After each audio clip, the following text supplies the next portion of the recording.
Hello guys, welcome back to our YouTube channel target with Bhanu. दोस्तों, सबसे पहले मैं आपको बता दूं कि आज काफ़ी टाइम बाद आपके लिए कोई स्टडी रिलेटेड मैं वीडियो बना रहा हूं। तो थंबनेल आपने दोस्तों देख ही लिया होगा। थोड़ी सी पहले बात कर लेते हैं, उसके बाद मैं आपके जल्द से जल्द क्वेश्चन करा दूंगा। तो थंबनेल में आपने देखा होगा बीएसएफ हेड कांस्टेबल के लिए कंप्यूटर की क्लास।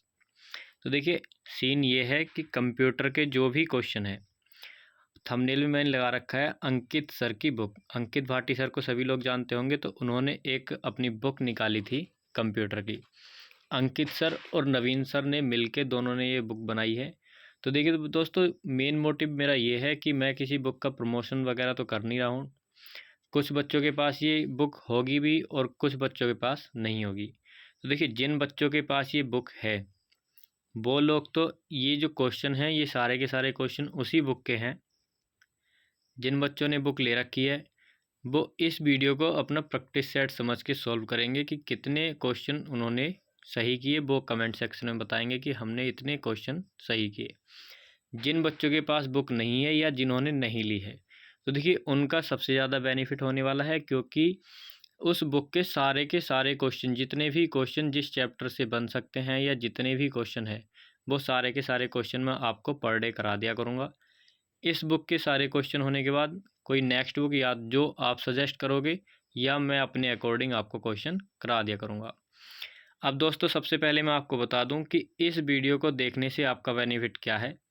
तो देखिए, आपका बेनिफिट ये है, आप जो भी क्लासेस ले रहे हो या नहीं भी ले रहे हो ये आपको पता, बट बेनिफिट मैं आपको बताता हूँ कि देखिए बच्चों, आप सब जितने भी बच्चे हिंदी पढ़ते होंगे तो हिंदी पढ़ने में आप सभी डेली प्रैक्टिस सेट लगाते होंगे। एक बार आपका सिलेबस कंप्लीट होने के बाद कोई भी सिलेबस को नहीं पढ़ता है, वो उसका लगाता है प्रैक्टिस सेट। इसीलिए आपकी जो हिंदी सब्जेक्ट है वो सभी का एकदम अच्छा सब्जेक्ट होता है।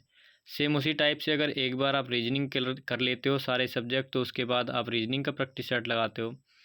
अब देखिए, ज़्यादा टाइम तो बचा हुआ है नहीं। जैसे कि आपकी एग्ज़ाम डेट दी हुई है 27 सितंबर को आपके एग्ज़ाम हो सकता है, लेकिन होगा जो अभी तक डेट के अनुसार है। अगर नहीं भी होता है, चांसेस कम हैं, तो उसके लिए आपके पास अगर मान लीजिए होने लगा तो 1 मंथ है। तो 1 मंथ के हिसाब से आपको प्रैक्टिस सेट्स लगाने चाहिए, ज़्यादा से ज़्यादा प्रैक्टिस सेट्स। तो देखिए, ये पहला चैप्टर है। पहले चैप्टर से आपके 31 क्वेश्चन हैं। अब आपको देखना है कि आपके कितने क्वेश्चन इसमें सही जाते हैं। तो अब आपको डेली प्रैक्टिस सेट कराया करूँगा। टेलीग्राम ग्रुप की लिंक आपको डिस्क्रिप्शन में मिल जाएगी, वहाँ से आप इसकी पीडीएफ ले सकते हो।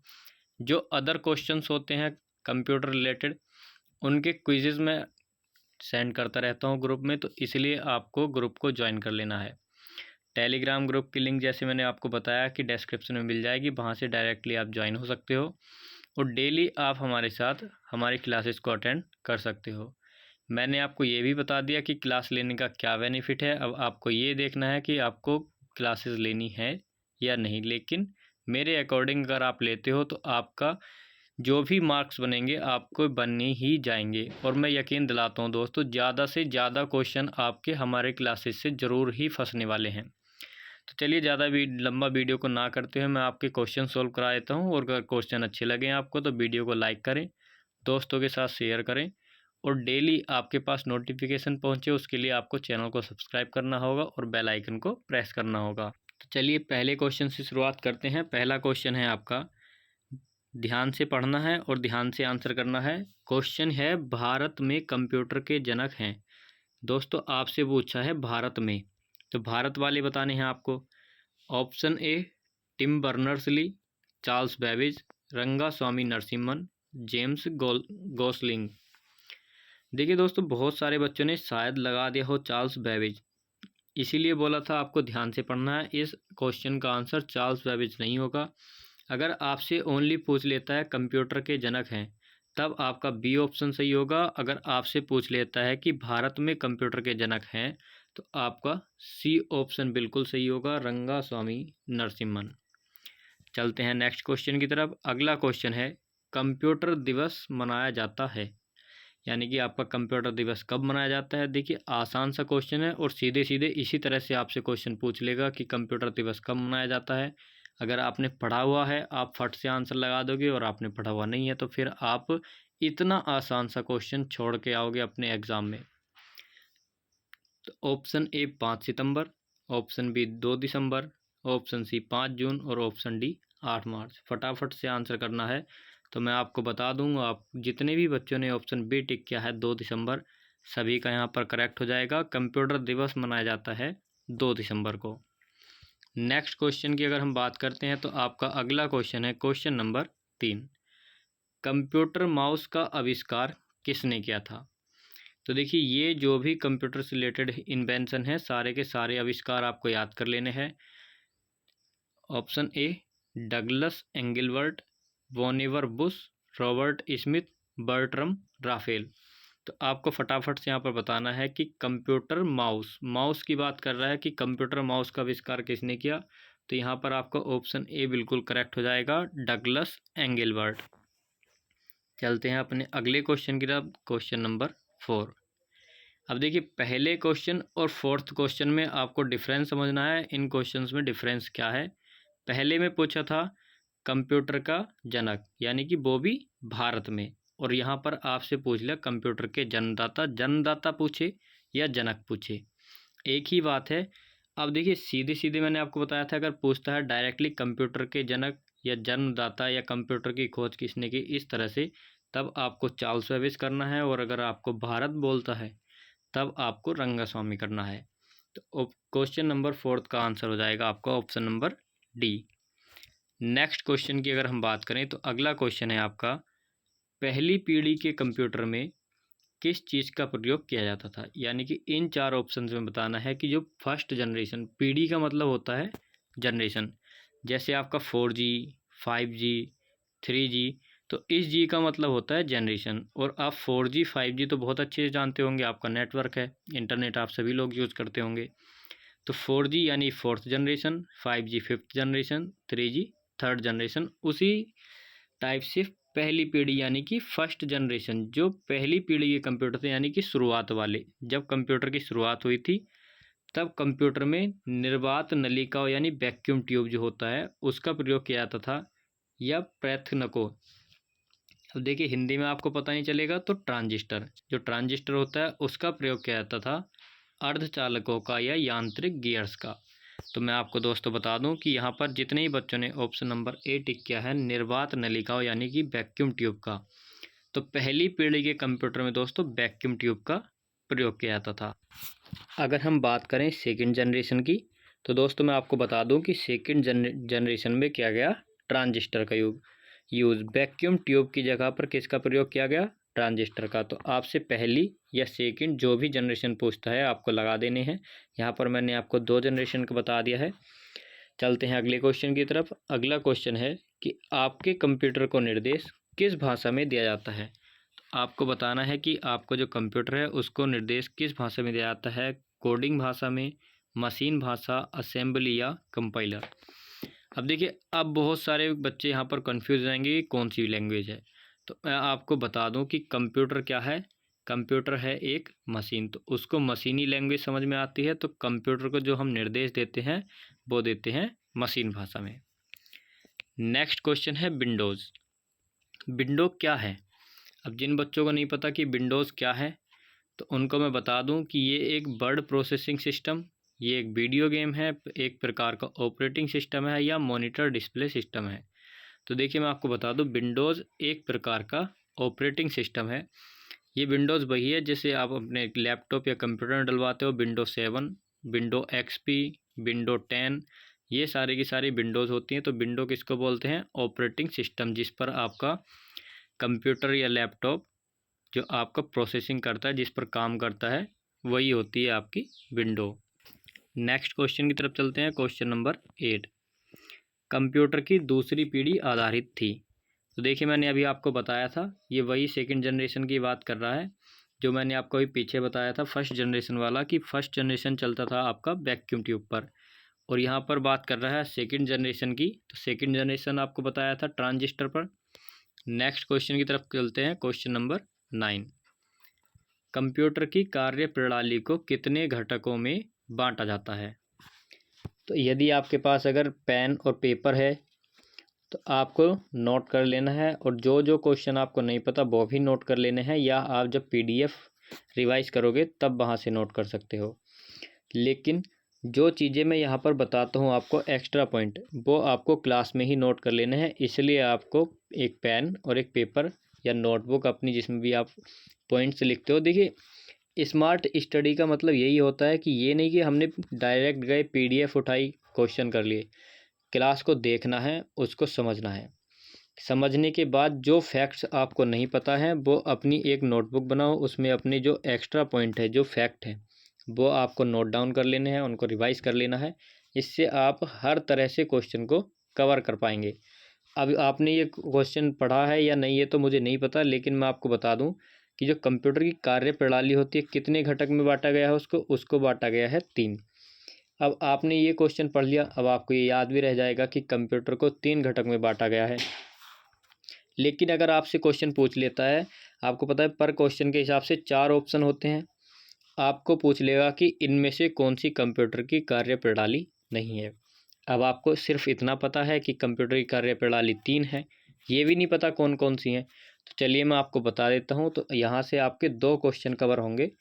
पेन से आप नोट कर लेंगे कि नंबर 1 होता है आपका input devices. Number 1 input devices. Number 2 की अगर हम बात करें तो नंबर 2 होता है CPU। अब CPU की फुल फॉर्म भी आपसे पूछ लेता है, तो यहाँ पर मैं आपको बता दूं कि CPU की फुल फॉर्म होती है central processing unit. CPU central processing unit. Number 3 होता है CM। CM क्या होता है? CM होता है कंप्यूटर मेमोरी।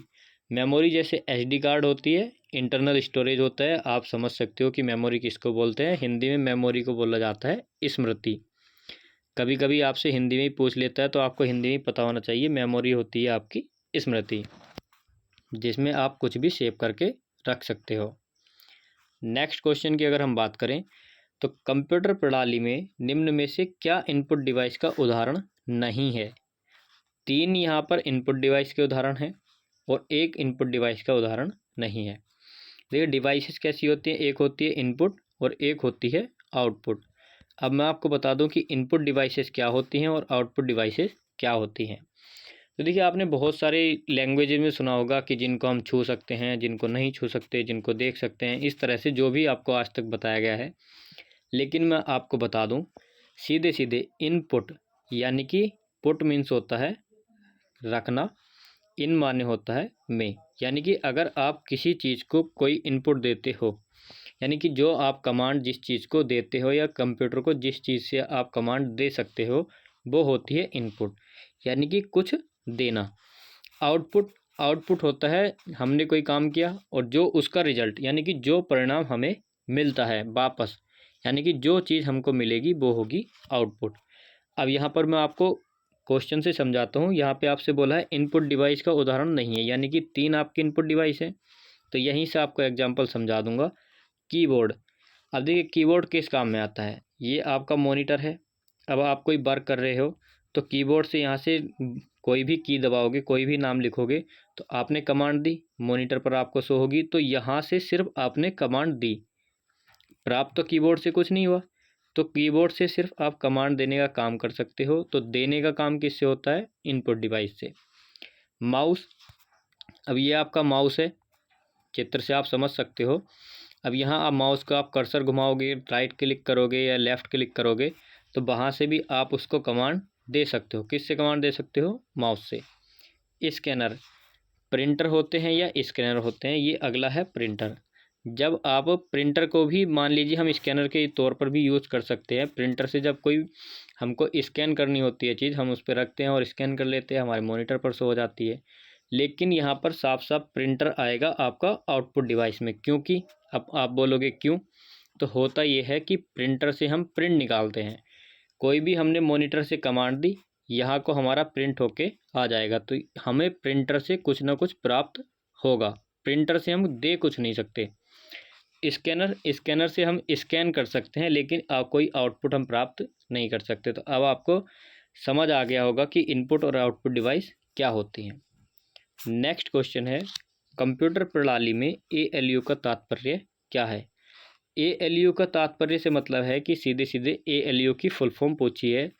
फुल फॉर्म जितनी भी फुल फॉर्म है मोस्ट इम्पोर्टेंट, सारी तो मैं खैर आपको नहीं कर पाऊँगा, लेकिन जो भी आपकी इम्पोर्टेंट फुल फॉर्म है जिनकी संभावनाएं ज़्यादा हैं वो एक दिन को मैं सारी की सारी आपको करा दूंगा। उसकी PDF भी आपको हमारे टेलीग्राम चैनल पर प्रोवाइड करा दी जाएगी। तो इसलिए आप डिस्क्रिप्शन में जाइए, वहाँ से लिंक पर क्लिक कीजिए और टेलीग्राम ग्रुप को ज़रूर से ज़रूर ज्वाइन कर लीजिए। तो ALU अर्थमेटिक लॉजिकल यूनिट, अरे logic unit, L drive logic unit या एप्लीकेशन लॉजिक यूनिट। तो सीधे सीधे हो सकता है आपको पता भी हो कि ALU होता है arithmetical logical unit, option number ए। नेक्स्ट क्वेश्चन है टेम्पररी मेमोरी क्या कहलाती है। तो देखिए, एक होती है आपकी टेम्पररी मेमोरी, टेम्पररी को हिंदी में बोलते हैं क्षणिक, यानी कि क्षणिक होता है कुछ देर के लिए। और एक होता है आपका स्थायी मेमोरी। स्थायी मेमोरी क्या होती है, वो मेमोरी जिसको आप सेव करके रख सकते हो, जो स्थायी रहती है, टिकी रहती है। और टेम्पोररी जो कम होती रहती है या बढ़ती रहती है, जो भी दोनों काम हो जाते हैं उसमें, कम भी हो जाती है और बढ़ भी जाती है, उसको बोलते हैं हम टेम्पोररी मेमोरी। प्रोम, रोम, डोस या रैम। अब देखिए, सभी के पास स्मार्टफोन होंगे। जब आप रिसेंट हटाते हो, रिसेंट यानी कि जो अभी हाल ही में आप ऐप यूज़ कर रहे थे और उस रिसेंट ऐप को आप क्लोज कर देते हो, तो आपका फिर लिख के आता है कितने GB या कितने MB आपकी रैम फ्री हो गई। तो जब आप रैम फ्री कर देते हो तो वो बढ़ जाती है, और जब आप उसको यूज़ में रहती है तो वो कम हो जाती है। यानी जो घटती बढ़ती रहती है वो होती है रैम। कौन सी? Temporary memory. और देखिए, मैं आपको बता दूं, रोम, ये होती है आपकी स्थायी मेमोरी। तो कभी भी आपसे क्वेश्चन पूछ लेगा तो रैम और रोम का आपको ध्यान रखना है। रैम की फुल फॉर्म होती है रैंडम एक्सेस मेमोरी, रोम की फुल फॉर्म होती है रीड ओनली मेमोरी। सारे के सारे पॉइंट आपको नोट करने हैं। नेक्स्ट क्वेश्चन की तरफ चलते हैं। अगला क्वेश्चन है हमारा क्वेश्चन नंबर 13। ऐसी सूचना जो कंप्यूटर सिस्टम में किसी बाहरी सोर्स से आती है वह क्या कहलाती है। अभी अभी आपको समझाया था कि जब हम कंप्यूटर को बाहरी सोर्स से कोई सूचना देते हैं या कोई कमांड देते हैं तो उसको इनपुट बोलते हैं, जो हमको प्राप्त होता है उसको आउटपुट बोलते हैं। नेक्स्ट क्वेश्चन है हमारा, इसके ऑप्शन थोड़े इधर उधर हो गए हैं। ASCII, एस की का विस्तारित रूप, यानी कि आपको इसकी फुल फॉर्म बतानी है American security code for information interchange. Option B है American scientific code for information interchange.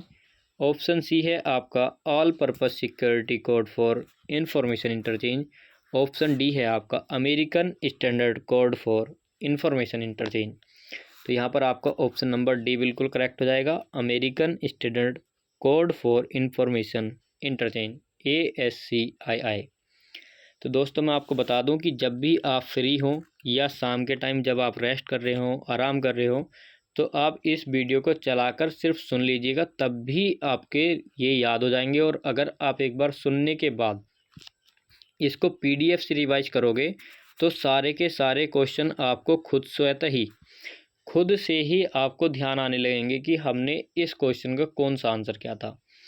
मैं आपको यकीन दिलाता हूँ दोस्तों, तुमको क्या करना है, सिर्फ इतना काम करना है, एक बार आपको ये वीडियो देखनी है और इसके बाद आपको PDF से रिवाइज कर लेना है। आप क्वेश्चन को भूलोगे नहीं, मैं आपको गारंटी दिलाता हूँ कि आप क्वेश्चन को कभी नहीं भूलोगे। सिर्फ इतना काम कर लीजिए, वीडियो को देख लीजिए और PDF को रिवाइज कर लीजिए, बस याद आपका होना तय है।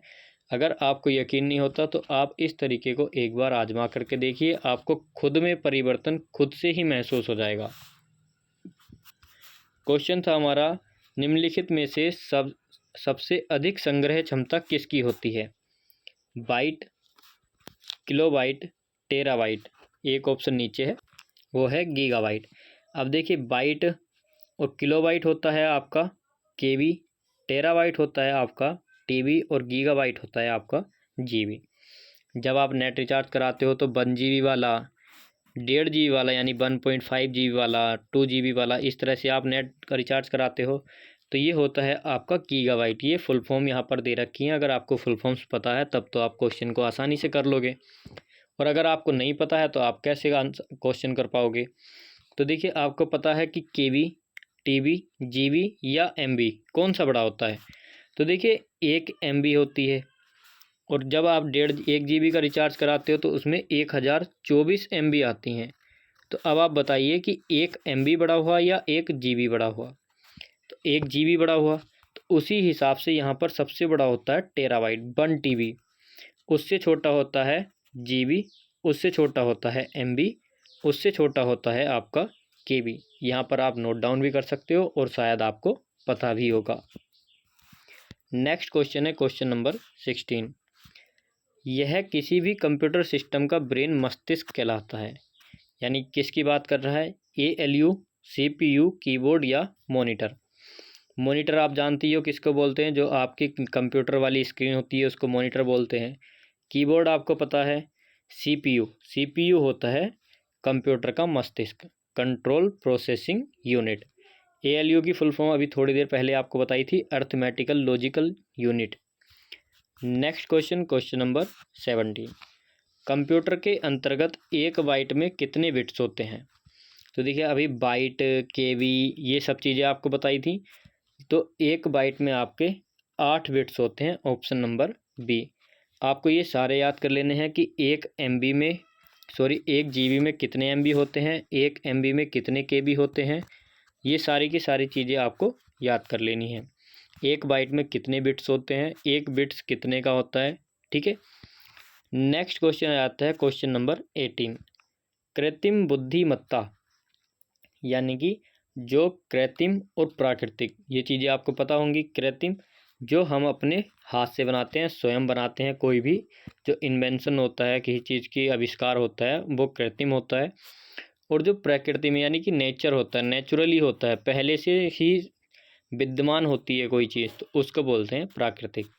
तो कृत्रिम बुद्धिमत्ता यानी कि मेमोरी की बात कर रहा है, कंप्यूटर का किस पीढ़ी से संबंधित है। तो ये आपका पहली, तीसरी, पाँचवीं या सातवीं। तो ये आपका कनेक्टेड है ऑप्शन नंबर सी, यानी कि 5वीं पीढ़ी से संबंधित है। किसकी बात कर रहा है, कृत्रिम बुद्धिमत्ता। नेक्स्ट क्वेश्चन है क्वेश्चन नंबर 19। माइक्रो प्रोसेसर युक्त कंप्यूटर किस पीढ़ी के हैं।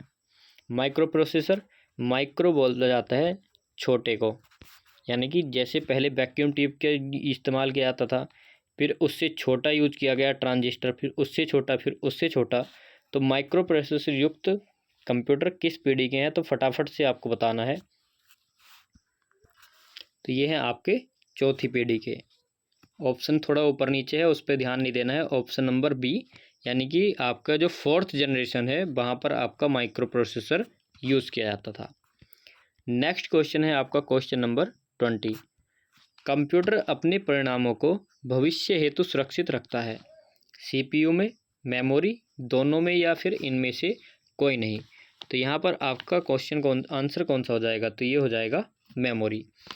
देखिए, यहाँ पर बात की जा रही है कि सेव, सुरक्षित क्या होता है कि जो चीज़ को सेव करके रखा जाता है। और CPU क्या है, ये है कंप्यूटर का ब्रेन, जिसको हम बोलते हैं कंप्यूटर का मस्तिष्क। और कंप्यूटर की मेमोरी जो होती है वो मेमोरी ही होती है। नेक्स्ट क्वेश्चन है, कंप्यूटर प्रणाली में CD-ROM द्वारा क्या दर्शाया जाता है। Optical disk, magnetic disk, magnetic optical disk, या फिर इनमें से कोई नहीं। तो यहाँ पर आपका ऑप्शन नंबर ए बिल्कुल करेक्ट हो जाएगा। कंप्यूटर प्रणाली में CD-ROM द्वारा ऑप्टिकल डिस्क को दर्शाया जाता है। नेक्स्ट क्वेश्चन है दोस्तों, कंप्यूटर में डाटा का किस रूप में भंडारण होता है। भंडारण मतलब सेव करना, ये भी भंडारण ही होता है, संग्रहण करना। जब आप इसको स्टोर करके रखते हो, स्टोर भी आप इसको बोल सकते हो कि जो चीज़ें हम कंप्यूटर में स्टोर करके रखते हैं, तो वो डेटा किस रूप में होता है। ऑक्टल, डेसिमल, हेक्साडेसिमल या बाइनरी। तो मैं आपको बता दूं, जो भी आप चीज़ें सेव करके रखते हो वो बाइनरी नंबर्स, तो बाइनरी संख्या के रूप में आपका स्टोरेज होता है। नेक्स्ट क्वेश्चन है क्वेश्चन नंबर 23। यहाँ पर आपसे पूछा गया है, कंप्यूटर प्रणाली में निम्न में से क्या प्रोग्रामिंग भाषा नहीं है। तो देखिए जो लैंग्वेजेज होती हैं, लैंग्वेज से क्वेश्चन पूछे जाते हैं। सारी की सारी लैंग्वेज आपको याद कर लेनी है, वरना आगे मैं जैसे जैसे प्रैक्टिस सेट कराता रहूँगा, आगे चैप्टर में लैंग्वेज आएंगी तब मैं आपको करा दूंगा कि कंप्यूटर की कौन कौन सी लैंग्वेज होती हैं। जो भी महत्वपूर्ण होगा आपको वो बता दिया जाएगा। उसके लिए दोस्तों मैं आपसे फिर से एक बार बोलूँगा, चैनल को सब्सक्राइब करके बेल आइकन का ज़रूर प्रेस कर लेना है। उससे क्या होगा, जैसे ही वीडियो आएगी उसका नोटिफिकेशन आपके पास तुरंत पहुंच जाएगा। और बाय चांस आपको ध्यान नहीं रहता है क्लास लेने का, तो नोटिफिकेशन के थ्रू आपको पता चल जाएगा कि आपकी क्लास रह गई है, तो फिर आप क्लास से कनेक्ट हो जाओगे। तो क्लास आपको डेली बेस पर लेनी है, वरना हमने देखा है दोस्तों, देखिए अगर आप रिवाइज नहीं करोगे तो जो आपकी बुक्स हैं, जो नोटबुक्स हैं, कॉपी जिसको बोलते हैं, वो भी आपकी किताब बन जाएगी। लिख तो आप सब कुछ लोगे लेकिन उसको रिवाइज नहीं करोगे, तो ऐसे तो किताबें भी हैं पढ़ने के लिए। इसीलिए मैं आपसे बोलता हूँ कि फ्री टाइम किसी भी टाइम आप क्लास को ले सकते हो, आपकी क्लास आपको कभी भी मिल सकती है।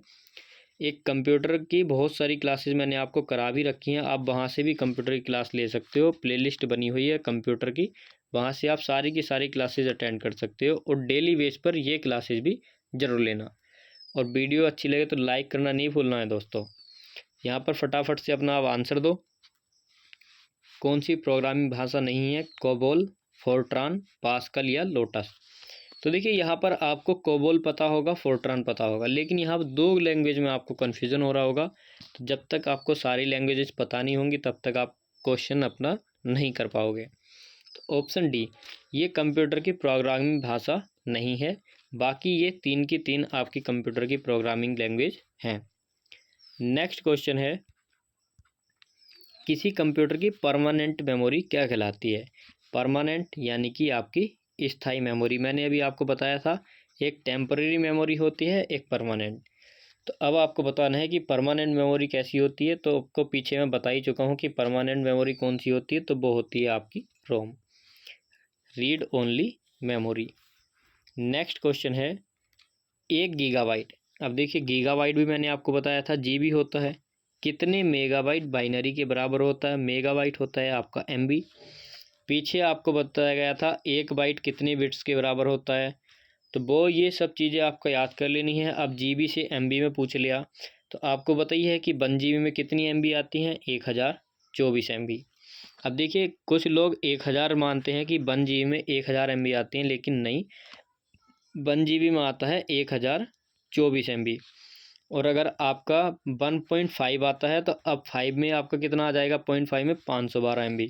तो अब आप उसको ऐड कर सकते हो, तब आप लगा सकते हो कि आपका कितना बन जाएगा। नेक्स्ट है क्वेश्चन नंबर 26, भारत का पहला सुपर कंप्यूटर है? तो फटाफट से बताइए, कैरीवन, परम, तिहाने, एरर। कौन सा कंप्यूटर आपका सुपर कंप्यूटर है? तो सभी को पता होगा, परम आपका सुपर कंप्यूटर है सबसे पहला। नेक्स्ट क्वेश्चन है, निम्न में से कौन सा अस्थायी मेमोरी या अस्थिर मेमोरी के रूप में जाना जाता है? तो अभी अभी मैंने आपको बताया था कि आपकी अस्थायी मेमोरी रैम या टेम्पोररी मेमोरी भी आप इसको बोल सकते हो। कंप्यूटर की दूसरी पीढ़ी यानी सेकंड जनरेशन किस दौरान देखी गई थी? अब ये आपको सारी की सारी पता होना चाहिए कि फर्स्ट जनरेशन कब थी, यानी कंप्यूटर की प्रथम पीढ़ी, और सेकंड जनरेशन के कंप्यूटर, थर्ड जनरेशन के कंप्यूटर। तो यानी कि ये जनरेशन कब से कब तक थी? तो मैं आपको बता दूं, 1942 से 1955 ये थी आपकी फर्स्ट जनरेशन। अगर बात करते हैं आपकी सेकंड जनरेशन की, जो कि आपसे क्वेश्चन में पूछा गया है, तो ये थी आपकी 1956 से 1964, या आप इसको 62 भी लिख सकते हो। अगर बात करें हम थर्ड जनरेशन की, तो 1965 से आप लगा सकते हो 1975। फोर्थ जनरेशन की अगर बात की जाए तो फोर्थ जनरेशन है आपकी 75 से 1990। अगर फिफ्थ जनरेशन की बात की जाए तो 1990 से प्रेजेंट तक, यानी वर्तमान तक जो भी जनरेशन चल रही है वो आपकी फिफ्थ जनरेशन है। तो ये कौन से हैं? आपके फिफ्थ जनरेशन के कंप्यूटर। नेक्स्ट क्वेश्चन है क्वेश्चन नंबर 29, कंप्यूटर के 4 प्रमुख कार्य फंक्शन का निम्नलिखित में से सही क्रम कौन सा है? तो देखिए मैं आपको सीधे ही बता देता हूँ, सबसे पहले कंप्यूटर में क्या होगा, जब भी आप कंप्यूटर ऑन करते हो तो सबसे पहले आप उसको इनपुट दोगे, यानी कि कोई भी काम करने के लिए सबसे पहले कमांड दी जाएगी। फिर उस कमांड को आपका जो कंप्यूटर है वो प्रोसेस करेगा। जो भी प्रोसेसिंग हो करके आएगा, आपने मान लीजिए 2+2 दिया आपने कंप्यूटर को, तो वो पहले कैलकुलेशन करेगा, फिर उसके बाद आपको आउटपुट मिलेगा 4। तो यानी पहले इनपुट होगा, फिर प्रोसेसिंग होगी, फिर आउटपुट, फिर आप उसको स्टोर कर दीजिए, उसका स्टोरेज हो जाएगा, यानी कि आप उसको सेव कर सकते हैं। तो सबसे पहले इनपुट, फिर उसकी प्रोसेसिंग, फिर आउटपुट, फिर स्टोरेज। रटने की कोई ज़रूरत नहीं है, एग्जाम्पल के हिसाब से आपको समझा रहा हूँ, सारी चीज़ें आपको क्लास में ही याद हो जाएंगी। उसके बाद आप PDF रिवाइज करोगे जैसे कि मैंने आपको बताया था। और सबसे पहला आपका कर्तव्य होगा, अगर आपको सच में वीडियो अच्छी लगती है तो लाइक, अपना स्कोर कमेंट में, और शेयर, ये 3 काम आपको ज़रूर करने हैं। और चैनल सब्सक्राइब करने का सबसे पहला आपका कर्तव्य है, चैनल को सब्सक्राइब करोगे। जितने ज़्यादा हमारे मेंबर्स बढ़ेंगे उतना ज़्यादा हमारी फैमिली बढ़ेगी, जितनी ज़्यादा बढ़ेगी उतनी मुझे भी खुशी होगी और उतने ही जोश के साथ मैं आपको पढ़ाऊँगा। नेक्स्ट क्वेश्चन है क्वेश्चन नंबर 30। डाटा ऑर्गेनाइजेशन में डाटा का सही आरोही क्रम क्या है? तो देखिए, डायरेक्टली आपको बता देता हूँ कि इसका क्रम है option number A, bit, byte, field record और फिर फाइल। जो डेटा का आरोही क्रम यानी आरोही होता है बढ़ते क्रम में। आज का लास्ट क्वेश्चन है क्वेश्चन नंबर 31। CPU से तात्पर्य क्या है? CPU की आपको फुल फॉर्म बतानी है। फटाफट से कमेंट सेक्शन में आप बताएंगे कि CPU की फुल फॉर्म क्या है। जिन बच्चों ने ध्यान से क्लास देखी होगी उनको मैंने CPU की फुल फॉर्म बताई भी है। तो जिन बच्चों ने देखी है, कोई भी चीटिंग नहीं करेगा, ईमानदारी के साथ जिनको पता है वो फटाफट से कमेंट सेक्शन में CPU की फुल फॉर्म बताएगा। और अपना स्कोर भी ज़रूर बताना है, आउट ऑफ 31 आपका स्कोर क्या गया। और दोस्तों, सबसे पहले आपको क्या करना है, चैनल को सब्सक्राइब करना है, वीडियो को लाइक करना है, शेयर करना है, टेलीग्राम ग्रुप को ज्वाइन करना है और PDF को रिवाइज भी ज़रूर करना है।